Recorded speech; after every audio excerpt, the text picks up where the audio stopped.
우리가 지금 2월 태신자 작정의 달을 맞이하여서 계속 이 아름다운 소식을 전하는 사람들, 이 아름다운 소식을 전하는 사람들에 대해서 말씀을 묵상하고 있습니다. 여러분, 어떤 사람이 이 아름다운 소식, 복된 좋은 소식, 두 글자로 요약하면 복음. 이 복음을 누가 전하죠? 어떤 사람들이 전합니까? 제 개인적으로도 그렇고 가장 기본적인 것은 우리가 하나님의 은혜를 받았을 때 우리는 그 아름다운 소식을 전하게 되어 있죠. 나의 형편과 상대방을 생각하지 않고 그 소식 자체가 너무 좋은, 그 은혜가 내 병이 나은 거예요. 내 문제가 해결된 거예요. 내 어둡던 미래에 핏줄기가 보인 거예요. 그렇게 하나님의 은혜를 받은 사람들이 바로 하나님의 은혜를 아름다운 소식을 전하는 사람들이죠. 뭐 쉽게 말하면 그렇죠. 우리 교회의 신앙생활이 너무 좋은 거예요. 정말 별로 또 얼굴에 표정이 없으신데 정말 좋아가지고 이 은혜를 받은 사람으로 전파하는 게 제일 좋은 거죠. 자, 그런데 이것만 아니고 우리가 비록 또 은혜를 지금 당장 받은 은혜는 없지만 그래도 여호와를 경외하고 하나님의 말씀을 신뢰하는 사람들이 또 믿음으로 이 아름다운 소식을 전한다라고 했습니다. 자, 오늘은 이 로마서 이 바울의 이 가르침을 통하여서 우리가 또 아름다운 소식을 전하는 또 다른 이 모습, 세 번째 모습을 볼 텐데, 사실 이 세 가지 모습, 은혜를 받은 사람, 또 여호와를 경외하고 말씀을 신뢰하는 믿음을 가진 사람, 이 세 번째 오늘 보는 이 사람도 다 연결되어 있어요. 근데 이 세 번째는 어찌 보면 우리 믿음의 이 성장, 성숙도하고 좀 비슷해요. 오늘 우리가 이제 미리 말하자면 사명을 받은 사람이 아름다운 소식을 전하는데, 도대체 이 사명을 받았다는 말의 의미가 무엇인가? 오늘 이 바울의 가르침을 통해서 우리가 좀 더 깊게 묵상하고 또 우리가 은혜를 나누고자 합니다. 먼저 우리가 사명을 받았다라고 말하기 전에 우리가 늘 하는 말이지만 조금 더 깊게 생각할 때 제일 먼저 출발점은 아름다운 소식을 주시는 분이 계시죠. 우리는 아름다운 소식을 전하는 사람이고, 그 아름다운 소식 자체를 주시는 분, 은혜를 주시는 분, 또 우리의 믿음의 대상이 되는 이 하나님, 이 하나님의 뜻, 하나님의 생각을 먼저 우리가 아는 것이 가장 중요할 것 같아요. 자, 여러분, 하나님의 뜻, 이 하나님의 뜻이 성경 전체에 다 기록되어 있습니다. 그러나 그 중에서도 가장 중요하고, 우리에게 있어서 가장 중요하고, 또 하나님도 그것을 굉장히 중요하게 생각하신 게 바로 구원에 대한 하나님의 뜻이 있습니다.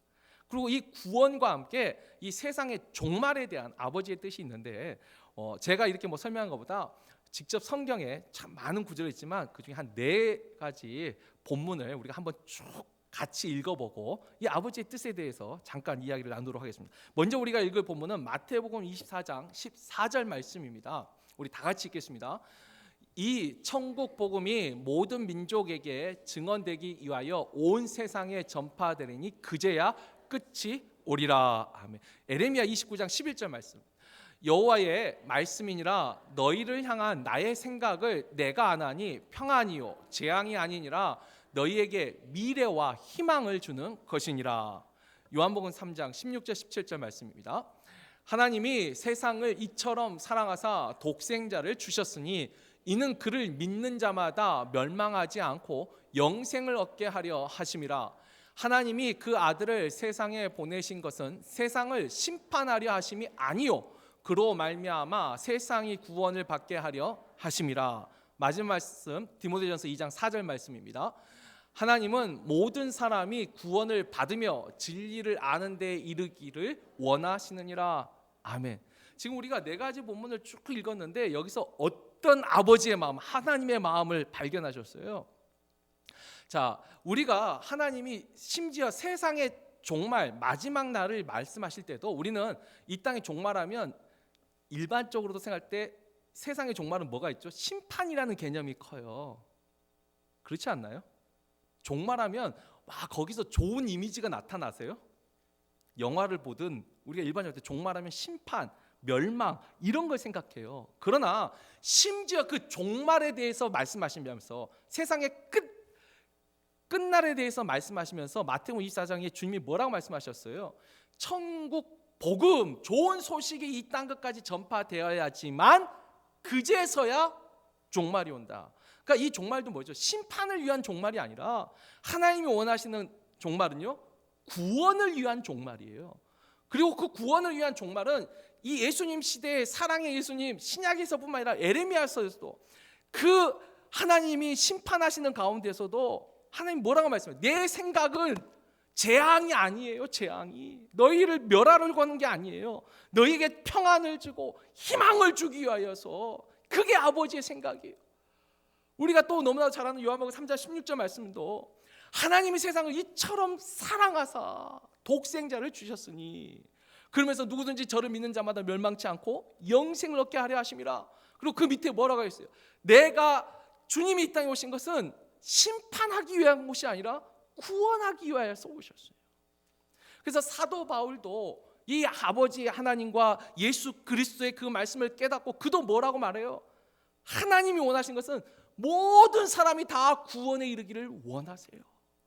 물론 이 구절을 모든 사람을 다 구원하신다는 만민 구원설로 생각하면 이건 이단이에요. 잘못했어요. 오늘 이따가도 다시 보겠지만 우리가 읽은 본문 바로 밑에 16절에 보면 그러나 그들이 다 복음을 순종하지 아니하였다. 다 믿은 건 아니에요. 근데 하나님이 일단 마음은 아셔야 돼요. 하나님의 마음은 뭐죠? 다 구원하시기를 원하세요. 그게 일단 아버지의 마음이에요. 자, 그리고 이 아버지의 마음이 또 구원을 받게 하는데, 그렇죠? 무조건 하나님이 사랑의 하나님이니까 그냥 다 구원시키면 되지. 그게 아니더라는 거예요. 하나님 안에 공의의 하나님이 있어요. 하나님은 거룩하신 분이에요. 죄를 미워하시는 분이에요. 그래서 하나님이 모든 사람을 다 구원하기를 원하시지만 그 가운데 어떻게 구원을 얻어요? 믿음으로 구원을 주시는, 믿음으로 구원을 받도록 믿음으로 말미암는 의를 주시는 것을 하나님이 기뻐하시더라는 거예요. 자, 오늘 우리가 읽었던 본문 6절 제일 처음에 나온 말이 뭐죠? 믿음으로 말미암는 의는, 그래서 믿음으로 말미암는 의. 자, 이것을 우리가 좀 유식한 말로 사자성어는 아니지만 네 가지 이 한자어로 뭐라고 하죠?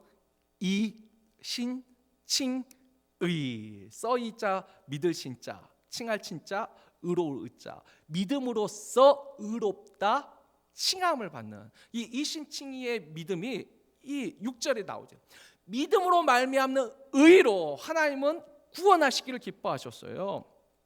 자, 그런데 이 6절과 7절 말씀 잘 보시면, 근데 믿음으로 말미암는, 근데 그 믿음이 뭐예요? 뭘 믿는 거죠? 자, 우리는 이렇게 말합니다. 우리는 하나님을 믿는다라고 말합니다. 예수님을 믿는다라고 말해요. 그런데 그 믿음에 잘 보세요.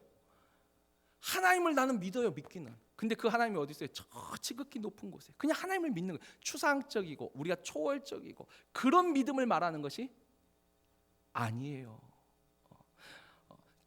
이따가 또 다시 한번 강조하겠지만 이런 거죠.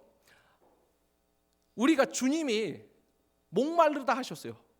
주님이 목마른다 한다면 우리는 당연히 어떻게 할까요? 물을 한 잔 대접 안 하시겠어요? 아니, 우리 앞에 정말 예수님이 계시다면, 예수님이 지금 배고프다 하시는데 음식 대접 안 하겠어요? 그런데 주님이 뭐라고 말씀하셨죠? 너희는 내가 목마를 때 물을 주지 않았어. 너희는 내가 배고플 때 먹을 걸 주지 않았어. 아니, 우리가 언제요?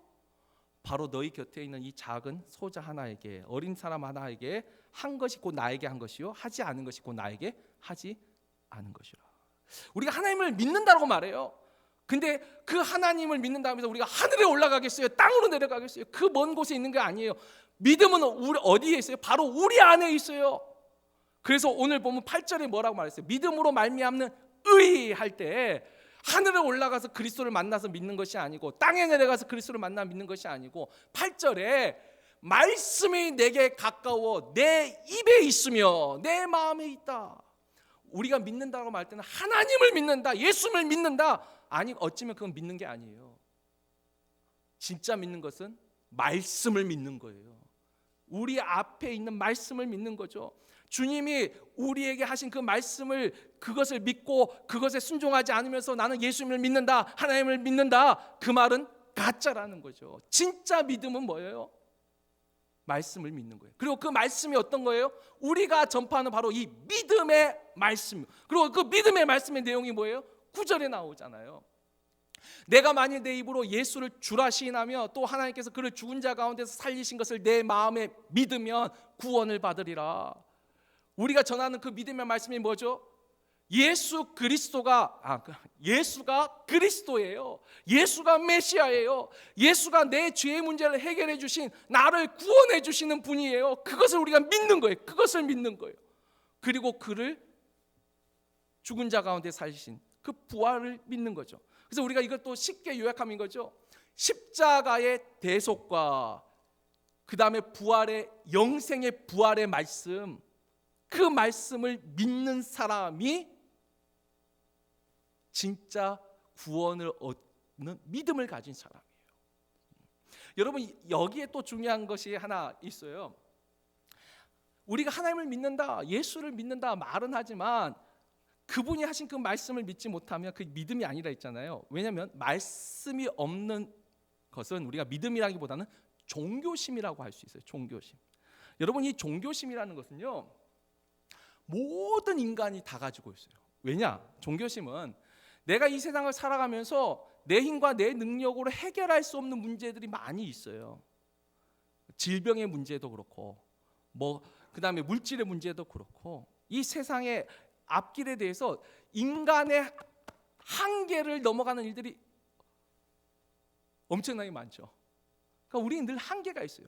그렇기 때문에 이 사람들은 내 힘과 내 능력으로 해결할 수 없는 그 문제 속에서 누군가 나 좀 도와줬으면 좋겠다. 근데 그 누군가도 역시 사람이니까. 그러니까 옛날에 자연재해 같은 거, 기근이라든지 가뭄이라든지, 특별히 바다에 나가는 사람들은 바다 같은 거 사람이 도울 수가 없어요. 그러니까 어떻게 해요? 종교심이 거기서 나오는 거예요. 신이여 나를 도와주세요. 근데 그 신이 하나님이 됐든 부처가 됐든 알라가 됐든 누가 됐든 포세이돈이 됐든 제우스가 됐든 상관없어요. 누구든지 나를 도와주기만 하면 되는 거예요. 그게 여러분 종교심이에요. 근데 이 종교심과 믿음은 달라요. 그러니까 우리가 하나님을 종교심으로 믿는 사람도 있어요. 하나님 대신 알라를 믿을 수 있는데 지금 하나님을 교회를 다니는 거예요. 믿음은요, 그 하나님의 말씀을 믿는 거예요.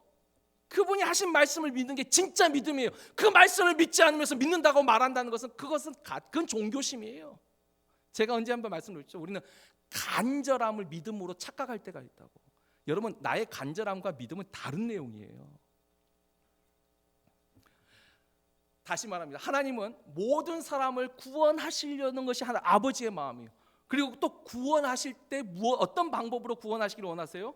믿음으로 구원하시기를 원하세요. 그런데 그 믿음에, 참된 믿음에는 뭐가 있어요? 말씀이 있어요. 하나님의 말씀이 있어요. 예수의 말씀이 있어요. 그 말씀을 믿는 그 사람, 그래서 그 말씀을 믿고 예수를 주라 시인하는 그 사람을 구원하시는 것을 아버지가 기뻐하신다. 여러분, 이것이 하나님의 구원에 대한 뜻이에요. 아버지의 마음이에요. 여러분, 이 마음을 일단은 이걸 이해하셔야 돼요. 자, 그러면서 이 아버지의 뜻 가운데 여러분, 구원에 대한 논리적인 순서라는 것이 있습니다. 그러니까 구원을 얻기까지 그냥 논리적인 순서가 있는데, 이 순서가 원래는 뭐죠? 먼저 우리가 10절에 요약이 되어 있어요. 마음으로 믿어. 일단 믿어야죠. 마음으로 믿어요. 그리고 그 믿음이 우리에게는 의가 되고 입으로 시인하여 구원을 얻는 거죠. 여러분, 이것이 구원의 논리적 순서예요. 그런데 사도 바울은 이 논리적 순서를 말하고 이것을 역순으로 거꾸로 말하면서 또 다른 사실 하나를 강조를 해요. 그게 이제 13절부터 기록되어 있는데, 일단 13절을 보면은 이 사도 바울이 그 구원의 순서를 거꾸로, 역순, 거꾸로 다시 말해요. 13절에 누구든지 주의 이름을 부르는 자는 구원을 받으리라. 일단 누구든지 주의 이름을 부르는 사람마다 다 구원을 받는다. 여기서부터 시작해요. 근데 사실 이 13절 9절을 이 마태복음 7장 21절에 주님이 이런 말씀하시죠. 나더러 주여 주여 하는 자마다 다 천국에 들어갈 것이 아님이요. 이 말과 정반대 말이에요. 일단 말로는. 그렇죠? 사도 바울은 누구든지 예수 이름을 부르기만 해도 구원을 받는다 하고, 예수님은 아니 주님이라고 말한다고 해서 너희가 구원받는 것이 아니다라고 해요. 누구 말이 맞아요? 사실 이 문제는 성경의 뭐 난제도 아니에요. 이건 너무 쉬운 키워드가 있는데, 옛날 그 성경에 대해서 부인하려고 할 때는 이 두 구절을 가지고도 봐라, 같은 성경 안에 모순되는 말이 있지 않냐. 그러면서 한참 이 자유주의 신학에서 이 불신자들이 인용했던 구절 중에 하나가 이거예요. 근데 이 중요한 키워드가 뭐죠? 여러분, 구원을 얻는 데 있어서 예수 이름을 부르는 것이 구원받는 방법인가요? 아니요. 입으로 시인하는 건 구원 얻는 방법이 아니에요.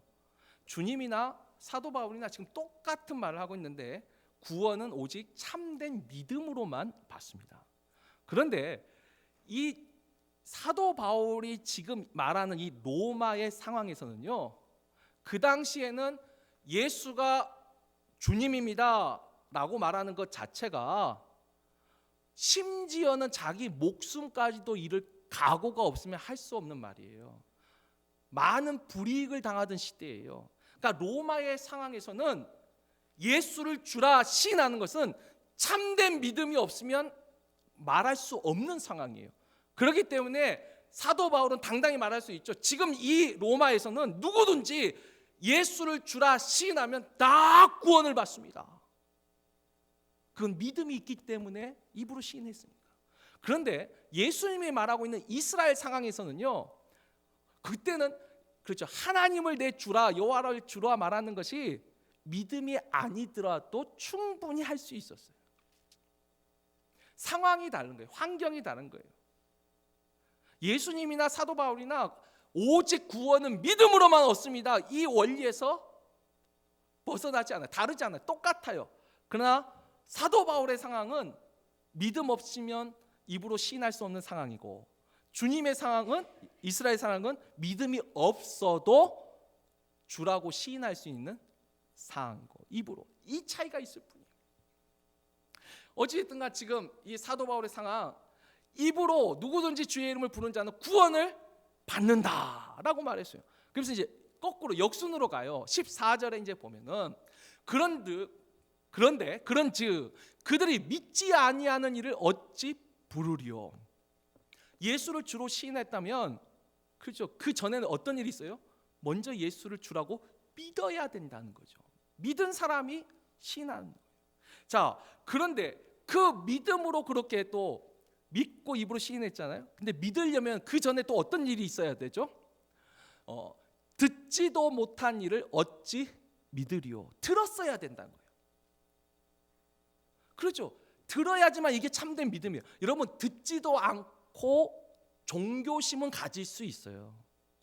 우리가 세상 살면서, 그렇죠, 우리가 아무 종교도 안 가진 사람도 갑자기 그 어려운 일 당치면 뭐라고 해요? 영어로 뭐라고 말해요? 오 마이 갓. 아니, 안 믿어도 신을 찾잖아요. 한국말로 하면 그렇죠. 하나님, 부처님이 알라든 누구든지 나 좀 살려주세요, 나 좀 도와주세요. 종교심, 듣지 않아도 종교심은 누구나 가질 수 있어요. 그런 내 인생의 한계에 부딪히면, 하다못해 코로나로 지금 병상에 누워 있는데 약도 없어서 진짜 죽어간다고 생각해요. 근데 그 사람이 종교를 안 가졌어요. 그래도 그 사람 속으로는 누구든지 나 좀 도와주세요, 말하지 않아도. 그런데 참된 믿음은 들어야 돼요. 들어야지만, 그런 사람한테도 예수한테 기도하세요, 하나님한테 기도하세요, 들어야지만, 그리고 그걸 믿고 기도할 때 구원을 받는 거니까. 자, 근데 그 다음에 사도 바울이 뭐죠? 근데 전파하는 사람이 없이 어찌 들으리요. 아니, 당연히 들어야 되는데 누군가 전해야지 듣는 거 당연한 거잖아요. 전파하는 사람이 없이 어찌 들으리요. 자, 그리고 이제 맨 마지막 단계, 사실 사도 바울이 이 구원을 역순으로 풀이한 것은 이 제일 마지막 단계를 강조하는 거예요. 지금 앞에서 이미 믿음으로 말미암는 의를 쭉 설명해 왔어요. 그리고 나서 지금 사도 바울이 강조하는 건 이제 마지막 단계가 뭐죠? 보내심을 받지 아니하였으면 어찌 전파하리요. 보내심을 받지 아니하였으면 어찌 전파하리요. 여기서 보내심을 받다. 누가 보내시는 거죠? 하나님이 보내시는 거예요. 그래서 이 보내심을 받다라는 말을 또 다른 표현이 뭐냐면 사명을 받다라는 거예요. 이 사명의 뜻이 뭐죠? 맡길 사자, 이를 명자. 그러니까 하나님의 명령을 맡기신 거예요. 그게 보내심인 거예요. 그러면서 말하는 것이 기록된 바 아름답다 좋은 소식을 전하는 자들의 발의함과 같으니라. 이게 지난주 봤던 이사야 52장의 말씀이죠. 사도 바울은 그걸로 연결시키는 거예요. 쉽게 말하면 이런 겁니다. 우리가 여호와를 경외해요. 하나님의 말씀을 신뢰해요. 그래서 믿음으로 이 아름다운 소식을 전하였어요. 자, 그런데 그 믿음으로 전하는 것 전에 잘 보세요. 지난주 봤던 이사야 말씀에서도 일단 이사야가 하나님으로부터 보내심을 받고 이사야가 말씀을 전했죠. 이사야한테는요 보내심을 받은 거예요. 근데 다니엘과 같은 사람들은 그 말씀을 어떻게 해요? 믿은 사람이죠. 4명의 나병 환자는 은혜를 받고 아름다운 소식을 전하였어요. 그러나 그 앞에 엘리사는요 하나님의 말씀을 미리 듣고 믿음으로 전하였죠. 같이 이루어지고 있는 거예요. 이제 사도 바울은 그런데 그 이사야 말씀 속에 무엇을 더 강조하고 있냐면 보내심을 받은 사람들이 전해야 된다는 거예요. 사명을 받은 사람이 이 아름다운 소식을 전해야 된다는 거예요. 그런데 여기서 이제 중요한 것이 있어요. 그렇다면 보내심을 받은 사람들이 누구냐는 거예요. 보내심을 받은 사람이 누구죠? 우리가 사명을 받은 사람, 사명자 하면 이미 또 머릿속에 뭔가 특별한 개념이 하나 떠오르죠. 뭐죠? 특별하다는 거, 스페셜하다는 거예요. 뭔가 사명자 하면은 뭐 쉬운 예로 목사나 전도사나 또는 장로님이나 권사나 우리가 소위 하는 믿음 좋은 사람들이 사명자라고, 그 사람들만 사명자라고 생각할 수가 있어요. 그런데 여러분, 지금 사도 바울이 말하고 있는 보내심을 받은 사람, 아까 쭉 우리가 따라왔잖아요. 어떤 사람이 보내심을 받은 사람이에요? 하나님의 뜻을 알고 하나님의 그 마음을 이해한 사람이 하나님을 믿는 사람이라겠죠. 하나님의 그 뜻을 아는 사람이, 그 말씀을 들은 사람이, 그 사람이 진짜 믿음을 가진 사람이에요. 그 사람이 진짜 하나님의 자녀예요. 하나님의 성도예요. 근데 그 하나님의 뜻을 아는 사람이 뜻이 뭐예요? 전하는 것이 있어요. 다시 말하면 사명자는요, 목사, 전도사, 장로, 권사, 집사, 여러분 이건 직분자라고 하는 거예요. 직분자도 당연히 사명자지만 여기서 말하는 사명자는 의미가 좀 달라요. 거기에 맞는 직분으로 행하는 거고, 여기서 말하는 사명이라는 것은 모든 하나님을 믿는 사람이라면 다 하나님의 뜻을 아는 사람이요, 그 하나님의 뜻을 알고 사명을 깨달은 사람들이 다 사명자예요. 또 하나, 이걸 또 바꿔 말하면 이렇습니다. 이 사명을 깨닫지 못한 사람은 나는 아닌데 하면 죄송하지만 아직 구원 얻을 믿음이 없는 사람이에요. 구원받을, 하나님이 구원을 주실 믿음을 가진 사람은, 예수 그리스도에 대한 그 말씀을 듣고 믿은 사람은 우리 모두가 다 하나님의 뜻을 아는 사람이어야 되고, 하나님의 뜻을 아는 사람이라면 다 하나님의 이 아름다운 소식을 전하라는 보내심을 받은 사람이라는 거. 지금 사도 바울이 그걸 이야기하고 있는 거예요.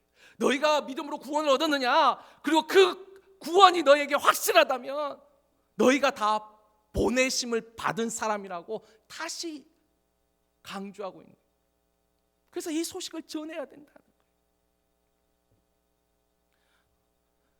그렇다면 여기에 이제 이 사명자라는 거, 목사, 전도사, 어떤 선지자, 특별한 하나님의 음성을 들은 사람, 이 사람이 아니라 하나님의 뜻을, 아까 구원받기를 원하시는, 모든 사람을 구원하기를 원하시는 그 하나님의 뜻을 알고, 또 그렇죠, 믿음으로 얻는 구원을 기뻐하신다, 믿음으로 구원 주시기를 기뻐하신다, 그것을 아는 사람이라면 다 사명자라고 했는데, 이 사명의 이제 중요한 특징, 제가 한 3가지만 더 말씀드리고 말씀을 맺습니다. 여러분, 첫 번째, 이렇게 사명을 깨달은 사람에게는 어떤 믿음이 있냐면, 사명과 항상 따라다니는 중요한 단어 중에 하나가 순종이에요. 순종하는 믿음이에요. 하나님이 사명을 맡겨서 보내심을 받았다, 그 말이죠. 보내신 거죠. 당연히 그래서 사명자는요, 순종이 따라야 돼요. 자, 그런데 여러분, 순종할 때 아이고 목사님 뭐 이렇게 당연한 말을 그렇게 목소리 크게 시끄러워 죽겠는데 하냐고. 당연한 거죠. 사명은 순종. 그런데 잘 생각하세요. 오늘 우리가 읽었던 본문 6절 7절에서처럼 우리가 믿음으로 말미암는 의를 할 때 누가 하늘에 올라가, 나는 예수님으로부터 직접 들으면, 하나님으로부터 직접 들으면 나는 그 사명 감당합니다. 하늘에 올라가서 듣던지 뭐 땅에 내려가서 듣던지. 근데 그것이 진짜 아까 믿음이 아니란 것처럼, 지금 하나님이 우리가 사명자라 할 때 나는 그럼 무엇에 순종해야 될까요? 그죠? 우리 모두가 하나님이 나에게 직접 말씀하시면 다 순종할 거예요. 예수님이 내 눈앞에서 지금 내 목마르다 할 때 물 한 잔 대접 안 할 사람이 우리 중에 어디 있겠어요? 그런데 진짜 순종이 뭐죠? 만약 그런 순종만 하신다면 이제 직통 계시를 받아야 돼요. 제가 참 좋아하는 장로님이 계세요. 그리고 좋아할 뿐만 아니라 또 그분은 제가 존경하는 분인데, 그분이 신앙생활할 때 이런 말씀하셨어요. 신앙생활 어려운 게 아니고 교회에서 시키는 것에만 순종하는 것으로 그게 신앙생활이라고. 이제 그 개인의 간증이세요. 교회에서 하자는 것에 예하고 따라가는 거, 그게 신앙생활이라고. 그래서 그분이 그러시죠. 근데 물론 여러분 오해하시면 안 돼요. 교회 안에서도 하나님의 뜻에 어긋나는 것은 분명히 노라고 말할 수 있어야죠. 중요한 순종은요, 하나님의 마음을 아는 거예요. 하나님의 뜻을 알고 순종하는 거예요. 그러나 적어도 그 범주내가 아니라면, 그 기준이 아니라면 작은 것에라도 충성하는 자가 진정한 사명자예요. 그 사람이 진정한 순종한 믿음을 가지고 있는 거죠. 아주 간단한 거. 오늘 우리가 목장 모임을 가져요. 그 목장 모임에 참석해 보는 거죠. 그게 진짜 순종하는 믿음이에요. 믿음이 있다고 말하고 자랑하고 다니지 마세요. 순종함이 없다면 작은 거 하나라도 순종하는 거예요. 우리가 이제 태신자 초청주의를 준비할 거예요. 태신자 초청주의 아니에요. 여러분 보고 다 맡긴 게 아니라 교회에서 준비해요. 메시지와 카드를 하고 작은 선물 준비해요. 그거 쑥스럽다고 나 혼자 먹지 말고, 내가 입마이 포켓하지 말고, 교회에서 하는 거 그래서 순종해서 찾아가 보는 거죠. 아니 내가 이 말 주변이 없어요. 말 못해요. 그럼 뭐예요? 그냥 교회에서 이거 갖다 주래. 그렇게라도 순종하는 거예요. 가가지고 나는 예수 그리스도의 십자가의 그 죽음과 부활의 그 영생과 하나님의 말씀을 나는 논리 있게 조리 있게 말할 그런 자신이 없어요. 괜찮아요. 상관없어요. 그러나 교회에서 하는 대로 그렇죠. 파인애플 하나 들고 가서 갖다 주라면 이거 교회에서 갖다 주래. 그러면서 내가 쓴 그 엽서와 편지 한 장 같이 주는 거예요. 그냥 내가 말 못하면 거기에 적어서 주면 되잖아요. 이쯤에서 누가 한 명이라도 아멘을 해주셔야 되는데. 그게 순종이에요. 그게 믿음이에요. 그게 사명자예요. 교회에서 하는 것에 노라고 말하면서 믿음 있다 말하지 마세요. 죄에는 노라고 말씀하세요. 그게 내가 죄라는 확신이 있으면 거긴 싸워야죠. 그게 아니라면 순종하는 믿음이 진짜 사명자예요. 또 이 사명에 또 중요한 단어가 있어요. 이 사명에 그게 순종하다 보면 그 안에 책임감이라는 게 있어요. 그 책임, 그러니까 이것을 의무로 받아들이는 거예요. 그리고 또 하나, 그 책임이 있기 때문에 중요한 하나님의 약속된 복이 있어요. 상이 있어요. 상급이 있어요. 자, 여기에 대해서 우리 사도 바울의 말을, 고백을 들어보는 게 제 말보다 더 좋을 것 같아요. 우리가 두 가지 본문을 같이 읽겠습니다. 고린도전서 9장 16절 24절 말씀과 디모데후서 말씀입니다. 우리 교독하죠. 제가 먼저 읽겠습니다. 내가 복음을 전할지라도 자랑할 것이 없으면 내가 부득불할 일임이라. 만일 복음을 전하지 아니하면 내게 화가 있을 것이로다.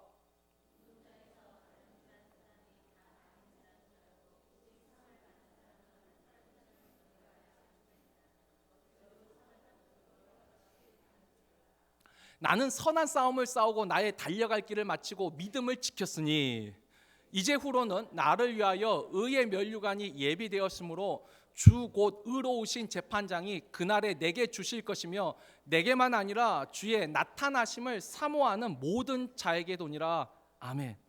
여러분, 이 구약에서는 이 잠언이 솔로몬이 젊었을 때 적고 전도서가 나이 들었을 때 지은 글이라면, 지금 이 고린도 이 전서는 사도 바울이 젊었을 때 쓴 편지고, 디모데후서는 이게 마지막 유언장과 같은 마지막 편지예요. 근데 여기 보면 바울의 자신의 인생에 대한 고백이 담겨져 있어요.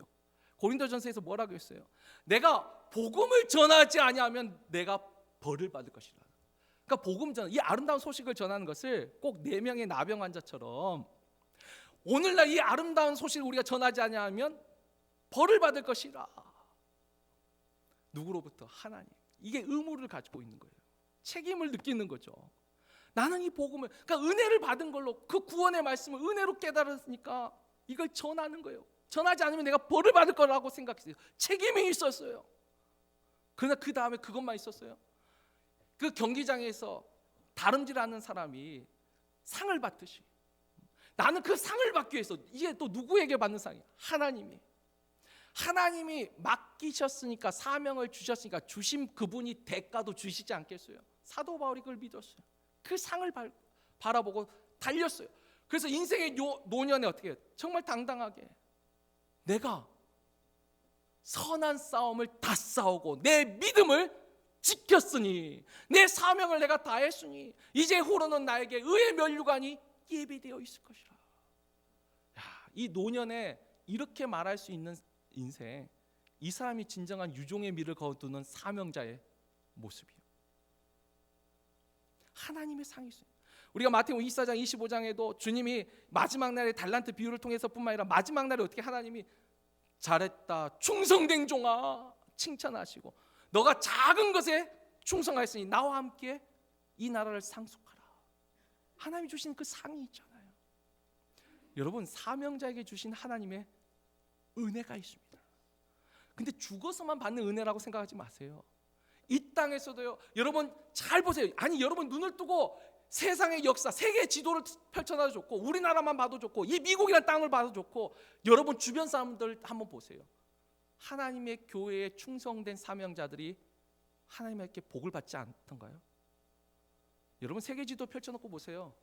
말씀이 들어간 땅들이 지금도 선진국이라는 소리를 들어요. 근데 그 땅들이 세계 4대 문명지, 인간의 자원이 많고 했던 그 문명지가 아니에요. 다 하나같이 유럽이나 이런 데 다 척박한 땅이에요. 약탈자의 땅들이었어요. 바이킹의 후예들이 있고, 우리나라도 마찬가지예요. 여러분, 하나님의 말씀을 믿은 후손들에게 하나님이 이 땅에서도 은혜를 주셨어요. 제가 우리 한국 역사에 제가 뭐 통계를 다 보진 않았지만 제 나름대로 제가 추적해보고 연구해보면, 한국에서, 그러니까 부자를 예로 들어볼까요? 한국에서 기본적으로 부자들은, 세상에서 말하는 부자들은 세습 부자가 많아요. 그러니까 물려받은 재산들이 많아요. 출발점이 다른 거예요. 그런데 물론 간혹 가다가 출발점이 다를 때 부자가 된 사람도 있어요. 근데 참 신기한 거, 하나님을 믿은 사람들이 이 땅에서도 자신의 삶을 변화시키더라는 거예요. 역전시키더라는 거예요. 이 땅에서도 하나님이. 그리고 여러분, 교회를 잘 섬기는 분들의 그들의 가정과 후손을 잘 보세요. 하나님이요, 우리에게 증거를 많이 주셨어요. 말씀 안에 순종하고 따르는 사람들한테 하나님이 이 땅에서도 이루어지는 하나님 나라, 이 땅에서 하나님의 상을 주셨어요. 물론 하나님 영원한 하나님 나라 가서 받는 그 영생의 상은 두말할 것도 없어요. 나와 및 복음을 위하여 그 집과 자녀와 부모와 자식을 버린 자는 물론 핍박을 겸하여 받지만 이 땅에서도 100배의 축복을 받을 것이요 내세의 영생을 얻지 못할 자가 없느니라. 하나님 앞에 순종하고 이 사명을 감당한 사람들, 이 땅에서도 하나님은 건강을 주실 줄 저는 믿습니다. 물질도 필요할 때 주실 줄 믿습니다.